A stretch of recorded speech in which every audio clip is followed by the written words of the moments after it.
In historic 9-0 decision, Supreme Court just shredded Democrats, Yuge. Sometimes the Supreme Court gets it right and in a rarity, leveling a historic 9-0 decision, SCOTUS just sidestepped two major cases concerning partisan gerrymandering. This allows controversial district maps to stand and be used in this fall's midterm elections just the way they are. That's great news for Republicans, and Democrats are incensed over it. They had their hearts set on redistricting voting districts, i.e. partisan gerrymandering. They will literally do anything to steal an election, which includes gerrymandering, having the dead vote, and recruiting illegal aliens and refugees to vote. Those are just a few of their favorite tricks. You have to ask yourself, if Dems are willing to illegally and unethically unseat a sitting president simply because he is a Republican and they don't like him, how far will they go to rig an election? As far as they can possibly get away with, sometimes with the help of government agencies. They bend the rules just as far as they can and had planned to do so in the midterms as well. Their blue wave is more of a drip, and now this. Things are just not looking good for leftists in the upcoming elections. This decision is a huge one from SCOTUS. CNN reported the Supreme Court on Monday sidestepped two major cases concerning partisan gerrymandering, allowing controversial district maps to stand and be used in this fall's midterm elections. The 9-0 ruling, authored by Chief Justice John Roberts in a Wisconsin case, is a blow to Democrats who argued the Republican-drawn maps prevented fair and effective representation by diluting voters' influence and penalizing voters based on their political beliefs. Democrats won a challenge in a lower court, but the Supreme Court's decision on the Wisconsin case Monday would limit who can bring such cases in the future. A second case from Maryland involved the Republicans challenging a district map drawn by Democrats.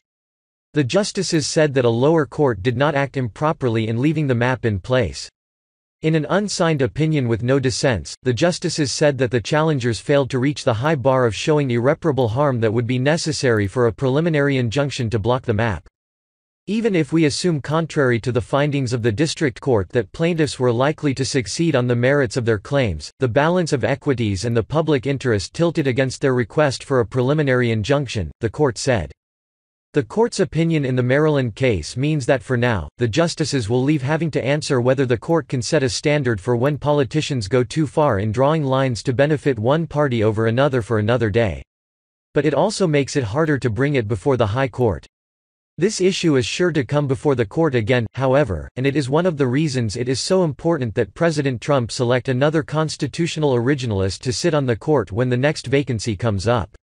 For instance, Kennedy was seen as the swing vote on this case.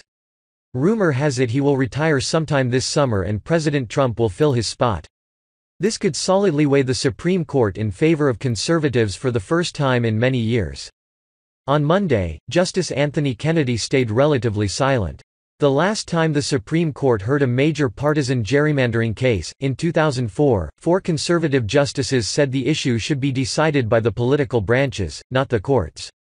But Kennedy was unwilling to bar all future claims of injury from partisan gerrymanders. That stance may soon be moot. It would seem a whole raft of rulings are going against Democrats and their manipulation of voting. Judges ruled this last week that you can wear clothing with political expressions to the voting booth. That's a win for free speech, something the left abhors. Democrats are always whining about how unfair the elections are, all the while trying to corrupt the voting process itself.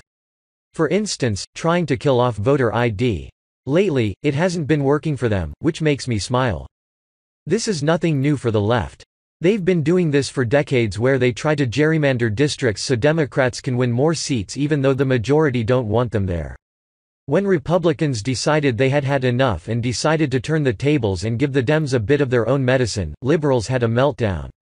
Unfortunately for the Dems, not all judges are liberal, and even the liberal justices on the Supreme Court elected to punt this one. It appears that Americans are going to give the left an even bigger boot in 2018 than they did in 2016. Good times. The Trump wave is still building and it looks like it's going to crush the Democrats flat. In the meantime, expect the shrill whining from the left to intensify, as they know their time is short and they will fight every inch of the way, including cheating when it comes to elections.